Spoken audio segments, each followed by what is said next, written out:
Hello, beautiful viewers. A very, very warm welcome to you. Thank you for tuning in on Eswatini TV. This is Dream It Achieved. We're back with another local entrepreneurial business story. Now, most of you may ask, why entrepreneurship? It is quite important to note that unemployment rates in the kingdom of Eswatini still stands high. According to the Integrated Labor Force Survey of 2021, the youth unemployment rate stands at 58.2%. So, namuhla silana engoyo sizokhulumisana with the managing director of McFortune Aluminium and Glassworks. I just chazela kabandi about his business and how he has been keeping up with it over the years.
The Dream It Achieve It team is on the ground at Ngoyoyo with one of our local entrepreneurs, Mfana Nzamkelwago, Managing Director of McFortune Aluminium and Glassworks. Utosichazela kabandi about his business. Unjani Mfana Futhi, thank you so much for taking the time to talk to us today. Yes, siyaphila sithi njani nene? Kahle kahle nje singathi Mfana Futhi ngubani nje nawungachazela ababukele emakhaya ukuthi ukhulele phi, iskola ufunze phi. Libito lami ngumfana futhi ngokanzabelako njengoba chazile sisi ecela kwami. So mina ngokudalwa ngitalelwe kaShewula. Ngikhulele kaShewula, ngafunza kaShewula primary, ngafunza kaShewula high school. So i-tertiary yami ngiyende eSanu. Ngiyenda i-business management and entrepreneurship ngiyendela iSteki campus. So ngifunze i-program ya 3 years. So ngicabanga ukuthi that's about me. Okay. And kuqala kwakho ibusiness uqale kanjani? Uqale nini futhi? So ngiqala kwami business le program libe ngiyifunza bayistrainer ukuthi siyisha seswatini sikhone ukuthi kuthina sesikhulile siqale ama business ethu singafuni ukuthi sihambe sifune imisebenzi ngoba sibona ukuthi live kulamalanga libe imisebenzi ayitholakala. So the main purpose of the program la ngenda le stage ukuthi sithi equip ethine ema entrepreneurial skills sikhona usinasiceda lokufunza siyovula ema businesses ethu. Shothi ke ngasi nangiceda kufunza eSanu 2019 kwakhanzakala ukuthi kune vacant post lekhona eSanu admin. So bangishayela bathi khona ipost lokufuna ngiyibambe for a certain period ka finance department. And I went there with other guys who were my colleagues. So ngasebenza there for a year. So nasengisebenza for umnyaka ngasengithola another offer somewhere else. Okay. Then I left Sanu and I went to another umsebenzi ngasebenza nakhona for a year. So while ngisasebenza ngatibuta ukuthi mbamba what is my purpose la emhlabeni. So the answer was ukuthi mina ngaya esiteki ngithi ngifuna ukuvulela my own business. So lokusebenza kwami lana kufuna kube ne purpose na. So while ngisasebenza ke ngazama ukusave a certain amount from my salary leyo banginika yona because that guy was paying me a better salary, I don't want to lie. So from le mali leyo ke ngakhona kwena ama savings for a year. So after sengisebenza for a year kwabana another guy lebengifunza naye yena wathola i-internship to ngaphaleni aluminium. So wayintena khona bamcasha wasebenza khona. So ngam approach lo guy ngathi my friend, I used to call him my friend. Okay. So sekunama savings angaka, what business can I start? Wathi just because mina nginaso le skills aluminium wena ngale financial muscle, you can come together and start the business. So sayida sahlala etafuleni sabonisana ukuthi singaqala njani ibusiness because ipurpose yethu ukufunza le stake ukuthi siqalele ibusiness yethu sibe our own bosses. So we came etafuleni sahlala sabonisana ukuthi nanjani saphuma ne-solution. So that's when saqala le business. Okay, so basically niqale yona officially nivule ngeminyaka lothini. So seyivule 2020 July. Okay. Yes, 2020 July sayivula business certificates of incorporation nje it's 1 July 2020. Okay, sayiregister khona. Yes. And siyati ukuthi usebenzisa i-aluminium mhlambe ungasichazela kabantu what is aluminium and ihluke ngani wona le material uyisebenzisako from other material. What's so special about aluminium? Yeah. Aluminium nyalo siphila ku 21st century. Everyone ufuna ukubonakala. Ukuthi yeah, ufuna ukubonakala like mina nje. Ngeke mina ngisakha nge-steel because vele sesiphila in a modern world and awakha nge-aluminium windows in whatsoever. Yabo, so vele aluminium ihlukile ngeke wena nje I'm making an example managing director of a certain company ngithi ngekhaya ka umkhandle wakhe nge-steel. So mina kutangineka another picture of yours. So naye kuzobonakala ukuthi holding a certain position in a certain company kufuna lekhala khona libonakala lehluke. So now vele aluminium lamalanga vele babhizi ngayo bantu. Everyone wants to use aluminium ekhala. Okay. Yes. So basically aluminium tells you ukuthi you are moving with the times. Yes, Yes, 21st century. Yeah. And then also ngicela usichazele kabantu ukuthi yini itimpulo ti manufacture ko lana wakha ini ngiyabona ukuthi kunemafastelo yini lokunye mhlambe bamfu batowata about your business emakhaya. So basically our prime business look at my fastelo, send them sliding doors, send them folding doors, send them garage doors, send them gate, send them ponds at fish like this one. Nangaba nje ufuna kwenda ipondi fish takho tibekele endlini ubona ukuthi fish lidlala u relieve stress you can come to me sikwakhele. Yeah, and a lot of things esingeke sibala in the future. And also ngiyabona ukuthi you have employees outside. So kusho ukuthi wena umphathi. Ngicela usichazele kabanti nje ukuthi how many employees do you have la business yakho?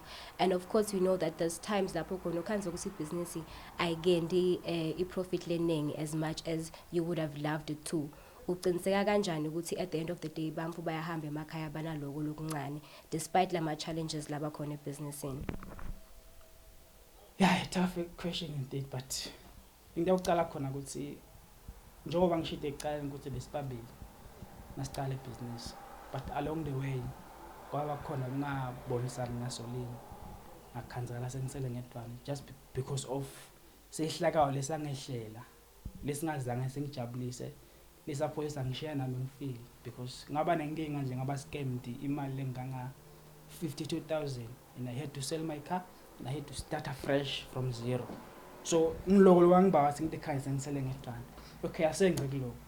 So nyalo ke ngazama ukuthi butha ngiqale kabusha because kuvelela sehlakala kusho ukuthi is the end of everything.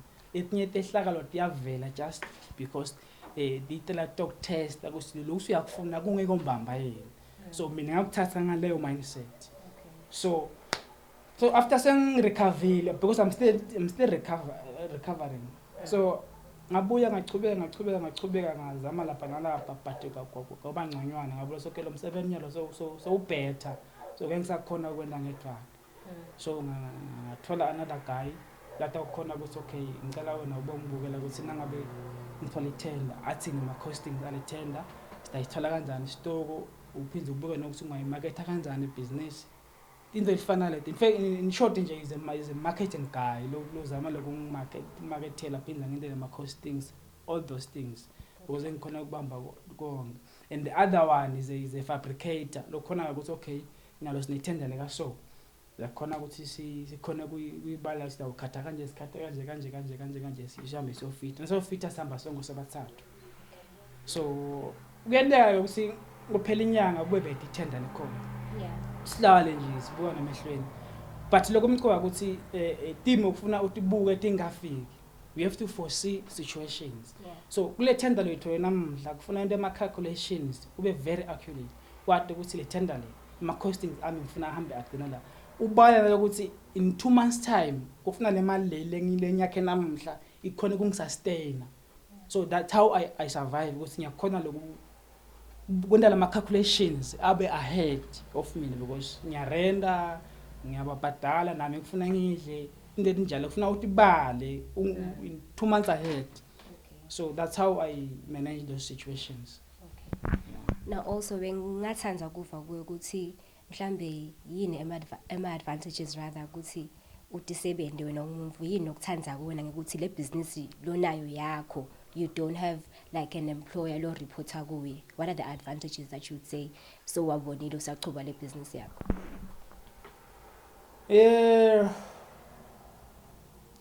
Unengile ngakubala but lo key ukuthi nawuthi sebenda uyakhona ukuthi thathela ama decisions lotawamela even in the future. Kanti na usebenza umuntu i-decision lotayithatha uyithathele umqashi wakho angaphinde kusasa yaphinde ndawusebenza ligama lethi aphinde akuthoke ngayo ukuthi silapha nje is because of you. Yabona mina I'm taking my own decision lengathi ukuthi kusasa nangabe lama decisions are backslide I'm the one lengi accountable. So kude lo mnye lengidaphinze ngimblame ngiblame mina. So kubhlungu ukuthi emsebenzini awusebenza uthi uyanawuza makusita but at the same time kusasa kuthiwe umfana futhi silapha nje is because of this guy. Yabona so naloko akusimnanzi nawusemsebenzini ukuthi kukhonje ngenhlo ukuthi silapha nje is because of yabona. So kanathi isebenda uyathi ukuthi ma decision akho udawamela. At the same time kumcoba kuba ne financial freedom in short because nawusebenda uyathi ukuthi after 30 days ngidawuthola 5 rand. Kude lenye indlela longayenda kuze kule mali ibe ngi 10 rand. Wena nje engcondweni yakho uyothola 5 rand for the rest of your life. Kana uthi sebenda uyakhona lokwenta other means ukuthi okay lo 5 rand lo ngammultiply kanjani kuze kuthi at the end of the year ngikhona ukuthi lo 5 rand lo angisithi. Yabona uyakhona lokuthi le mali usuyende ibe fast ingene fast. Yabona i future yomlothi sebendako ngasho ukuthi ayisi predictable kanti i future yemlo sebendako i likely predictable because uyathi uzohola 10,000 maybe yabo uyakhona kumbalela kanti mina ngokukhona ngibalela kusasa ngavuka ne-tender ya 1 million ushintshe everything kanti wena uyasebenza utawuthola u5 rand for the year. So yeah, something like that.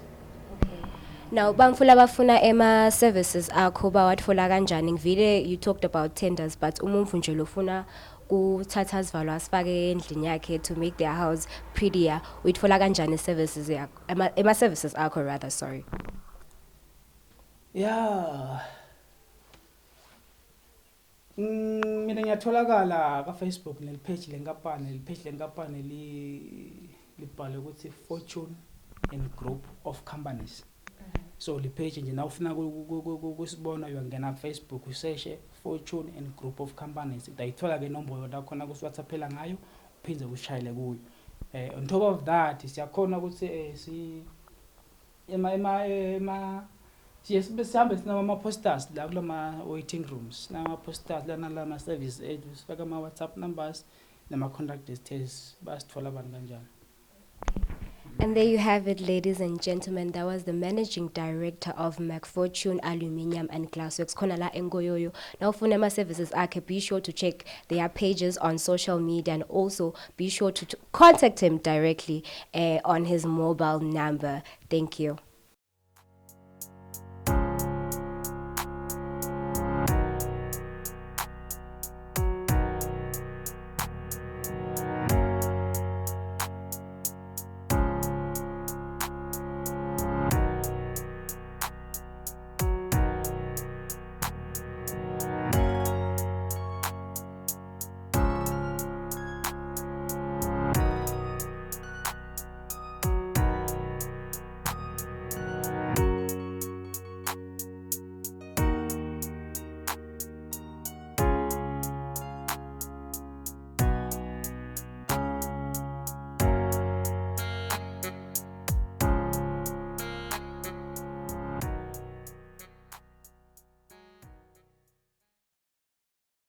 Beautiful viewers, now that we have seen the amazing work of McFortune Aluminium and Glassworks, we decided to take a drive to Nhlangano at Mangwanweni, opposite King Sobhuza Memorial Stadium, where we're meeting one of our local entrepreneurs, Zodwa Mbingo, and uqaleke ibhizinisi ye-laundry yokuwasha timpahla. She's here to tell us more about how she started her business, nalokuthi what inspired her to venture into this business.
Thank you for taking the time to talk to us. Ngicela ungichazele kabanzi ukuthi kahle kahle uqala kanjani ebhizinisini yakho. Mhlawumbe ungaqala ngekuvusela ababukeli emakhaya, that is, of course.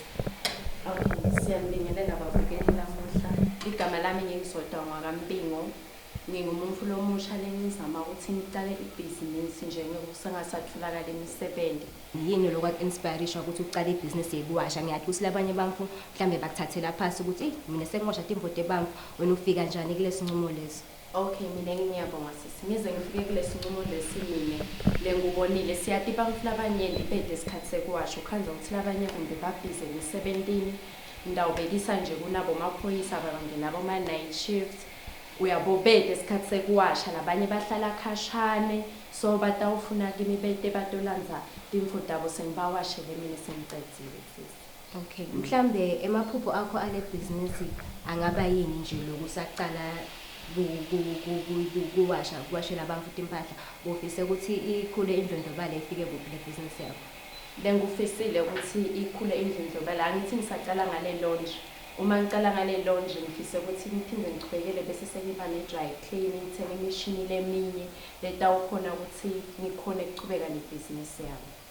Bengibonile-ke nalokuthi lana sinetimpahla lesithengisako la, so uyawasha uphinde uthengise. Okay sisi, ngiyabonga.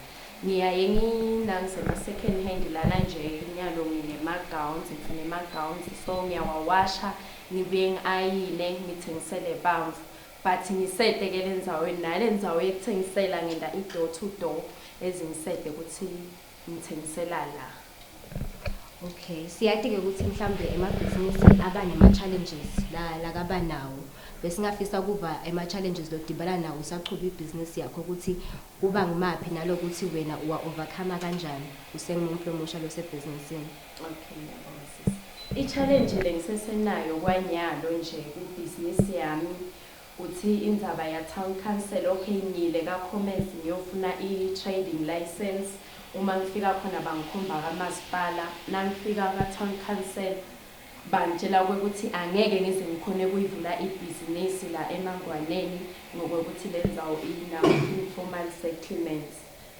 Kanti futhi lokunye vele nje kusede nebathi kude ema-permanent structures la kani akhona. So mina ngine-challenge nako ukuthi ngide imali yokuhamba ngiyorenta edolobheni kani lokhu kwakithi ngizokhona ukuthi ngisebente khona and ngitarget nebantu abaningi nangilana njengalokhu ngiseceleni kwe-King Sobhuza Memorial Stadium. Ngiyakhona ukuthi ngibawashele badlali bebhola, ngiphinde kube ne-police camp la ngendasi ngiyabawashela bonesi, ngikwane-teachers college namagalibane nje wonke nje.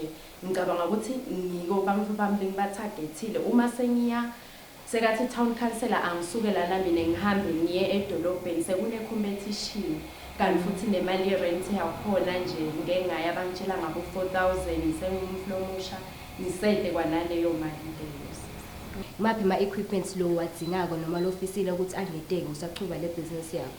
Nokunye lengisade ukuqhubeka nje Nkosi yami ngikudzinge ngibona okay umshini senginawo loya but muncane ngidinga ukuthi ngibe nalomunye ngidokhona ukuthi ngibe fast ngiqhubeke ngisebenza. Okay. Mhlambe kubantu labasemakhaya labafuna ukuqala amabhizinisi.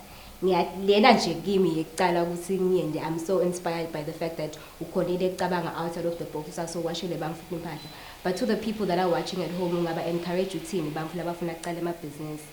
Mina ngingumflo omusha nalomunye encourage umflo omusha losemakhaya ngithi mina uma ngabe imvo uyithanda noma angaba khona ema challenges ungayiyekeli ungagive up zama ngato tonke indlela kutawugcina kulungile njengaloku nami nginawo ema challenges but angasho ngokuthi masipala uthi angime bese sengithi no angirelax ngihlale ekhaya ngingendi lutho but ngizamile ukuthi ngihambe ngicuphe inanga ema second hand clothes ngithengise kona ngisemele ukuthi indzaba yami isalungiswa. Sona umuntu lomusha sukuma ube busy ungahlali phasi imisebenzi kude le khona so zama nawe nje ukuthi khona lokwenda lokufuneke uthi ukwenda.